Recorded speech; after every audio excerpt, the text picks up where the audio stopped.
BCS preliminary পরীক্ষায় কিন্তু বেশ বড়সড় একটা পরিবর্তন আসছে।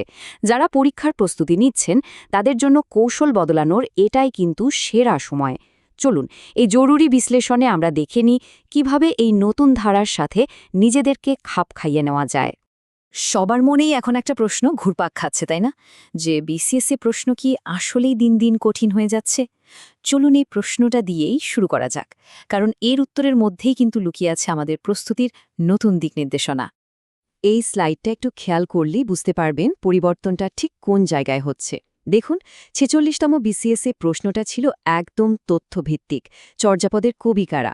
কিন্তু ৪৭তম বিসিএসএ দেখুন কি হলো, চর্যাপদের একটা লাইন তুলে দিয়ে ভনই শব্দটার অর্থ জানতে চাওয়া হয়েছে। তার মানে কি? মানে হলো এখন আর শুধু তথ্য জানলেই হচ্ছে না, আপনাকে গভীরে গিয়ে টেক্সট বিশ্লেষণ করার ক্ষমতাও তৈরি করতে হবে। সোজা কথায় পরীক্ষাটা এখন আপনি কি জানেন থেকে সরে গিয়ে আপনি কতটা গভীরভাবে বোঝেন সেদিকে চলে যাচ্ছে। আর এটা শুধু বাংলাতেই না, প্রায় সব বিষয়েই এই নতুন বাস্তবতাটা আমাদের মেনে নিতে হবে। এখন মুখস্থবিদ্যার চেয়ে কনসেপ্ট ক্লিয়ার থাকাটা অনেক বেশি জরুরি হয়ে পড়েছে। এই যে অ্যানালিটিক্যাল বা বিশ্লেষণধর্মী প্রশ্ন, এটা এখন সবখানেই ছড়িয়ে পড়েছে। যেমন ধরুন, ইংরেজি সাহিত্যে এখন একটা বিখ্যাত লাইন দিয়ে বলা হচ্ছে এটা কোন নির্দিষ্ট কবিতা থেকে নেওয়া হয়েছে। আইসিটিতে প্রসেসরের কাজ কি, শুধু এটা জানলেই আর চলছে না, এখন প্রসেসরের ক্লক সাইকেল টাইম গণনা করার মতো প্রশ্ন আসছে। আবার ভূগোলে দেখুন, পৃথিবীর ভেতরের স্তরগুলোর মধ্যে কনরাড বিযুক্তির মতো খুবই সুনির্দিষ্ট বিষয় থেকেও প্রশ্ন করা হচ্ছে। এই কথাটা কিন্তু একদম পারফেক্ট। সিলেবাস আর নতুন প্রশ্নের ধরন না বুঝে পড়াশোনা করাটা ঠিক যেন মাঝ সমুদ্রে এক দিক চিহ্নহীন নাবিকের মতো অবস্থা। পুরনো কৌশলে যদি আপনি মাসের পর মাস চলেও যান, সেই পরিশ্রমটা কিন্তু শেষ পর্যন্ত বৃথা যেতে পারে। পুরনো যে কৌশলটা ছিল সেটাকে বলা যায় ইনফরমেশন হোর্ডিং বা শুধু তথ্য জমানো। মানে একটা ধারণা ছিল যে যত বেশি বই পড়ব, যত বেশি তথ্য মুখস্থ করব, নম্বরও তত বাড়বে। কিন্তু এখনকার এই বিশ্লেষণধর্মী প্রশ্নের সামনে এই কৌশলটা এখন ফেল করার একটা রেসিপি ছাড়া আর কিছুই না। তাহলে এখন উপায় কি? সমাধান হল ডিপ ডাইভ স্ট্র্যাটেজি।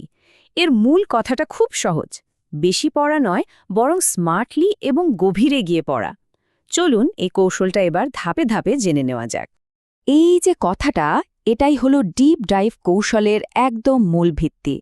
মানে 10টা বই একবার করে ভাষা পড়ার চেয়ে একটা ভালো বই 10 বার পড়ে সেটাকে পুরোপুরি আত্মস্থ করা অনেক অনেক বেশি কাজের।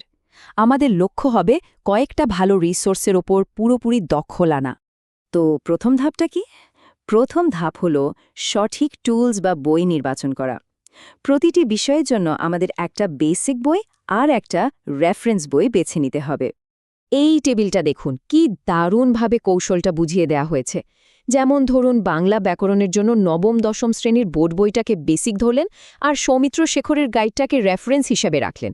ঠিক একইভাবে ভূগোল বা আইসিটির জন্য একটা ভালো গাইডবুকের পাশাপাশি যদি এইচএসসি লেভেলের মূল বইটা পড়েন, তাহলে আপনার কনসেপচুয়াল ডেপথ বা ধারণাগত গভীরতা অনেক বেড়ে যাবে।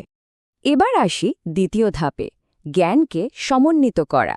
আচ্ছা, বই তো না হয় বেছে নিলেন, কিন্তু এবার দেখা যাক তথ্যের ভারে দিশেহারা না হয়ে কিভাবে রেফারেন্স বইয়ের গভীর জ্ঞান আমাদের পড়ার রুটিনে সুন্দরভাবে যোগ করা যায়। পদ্ধতিটা খুবই সহজ, কিন্তু অসম্ভব কার্যকর। মাত্র 3টা ধাপ। 1. বেসিক বই থেকে একটা টপিক খুব ভালোভাবে পড়ে আর বুঝে শেষ করুন। 2. এবার ঠিক একই টপিক আপনার রেফারেন্স বই থেকে পড়ুন। আর 3 নম্বর এবং সবচেয়ে গুরুত্বপূর্ণ ধাপ হল, রেফারেন্স বইতে যে নতুন বা অতিরিক্ত তথ্যগুলো পেলেন সেগুলো একটা হাইলাইটার দিয়ে শুধুমাত্র মার্ক করে ফেলুন। এতে আপনার মূল বই একটাই থাকছে, কিন্তু প্রস্তুতিটা হয়ে যাচ্ছে অনেক গভীর। আর তৃতীয় ধাপ হল নিজের গভীরতা যাচাই করা। এখানে মডেল টেস্টের উদ্দেশ্য কিন্তু শুধু এটা দেখা নয় যে আপনার কত তথ্য মনে আছে। আসল উদ্দেশ্য হল আপনার কনসেপচুয়াল জ্ঞান কতটা মজবুত হয়েছে সেটা পরীক্ষা করা। এই পরামর্শটা খুবই গুরুত্বপূর্ণ। আমাদের মধ্যে অনেকেই একটা ভুল করেন, ভাবেন আগে পুরো সিলেবাসটা শেষ করি, তারপর পরীক্ষা দেব। এই ধারণাটা একদম ঠিক না। প্রস্তুতির মাঝামাঝি পর্যায় থেকেই মডেল টেস্ট দেওয়া শুরু করতে হবে। তার মানে মডেল টেস্টের উদ্দেশ্য এখন আমূল বদলে গেছে। এর লক্ষ্য এখন আর শুধু তথ্যের ঘাটতি বের করা না, বরং ধারণাগত দুর্বলতাগুলো খুঁজে বের করা, সময়ের চাপের মধ্যে গভীর জ্ঞানটাকে কাজে লাগানোর প্র্যাকটিস করা, নতুন ধরনের বিশ্লেষণধর্মী প্রশ্নের সাথে নিজেকে পরিচিত করা এবং নেগেটিভ মার্কিং নিয়ন্ত্রণ করা। এগুলোই এখন মডেল টেস্ট দেওয়ার নতুন লক্ষ্য। সবশেষে যে উপাদানটা ছাড়া সব কিছুই বৃথা, সেটা হলো মানসিক দৃঢ়তা। একটা কথা মনে রাখতে হবে, বিসিএস পরীক্ষাটা কিন্তু অন্যের সাথে প্রতিযোগিতা নয়, এটা পুরোপুরি নিজের সাথে নিজের একটা লড়াই।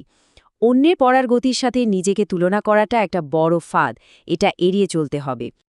উইনস্টন চার্চিলের এই বিখ্যাত কথাটা এখানে খুব ভালোভাবে খাটে। প্রস্তুতির এই লম্বা জার্নিতে বারবার হোঁচট খেতে হতে পারে, মডেল টেস্টে হয়তো নম্বর কম আসতে পারে, কিন্তু উৎসাহ না হারিয়ে এগিয়ে চলাই হলো সফলতার আসল মন্ত্র। এই ছোট ছোট ব্যর্থতাগুলো আসলে সাফল্যের যাত্রারই একটা স্বাভাবিক অংশ। তাহলে শেষ করার আগে নিজেকে শুধু একটা প্রশ্ন করুন, আপনার প্রস্তুতি কি শুধু তথ্যের একটা স্তূপের উপর দাঁড়িয়ে আছে, নাকি এর ভিত্তিটা ধারণাগত গভীরতার উপর তৈরি? এই প্রশ্নের উত্তরে কিন্তু আপনার সাফল্যের পথটা ঠিক করে দেবে।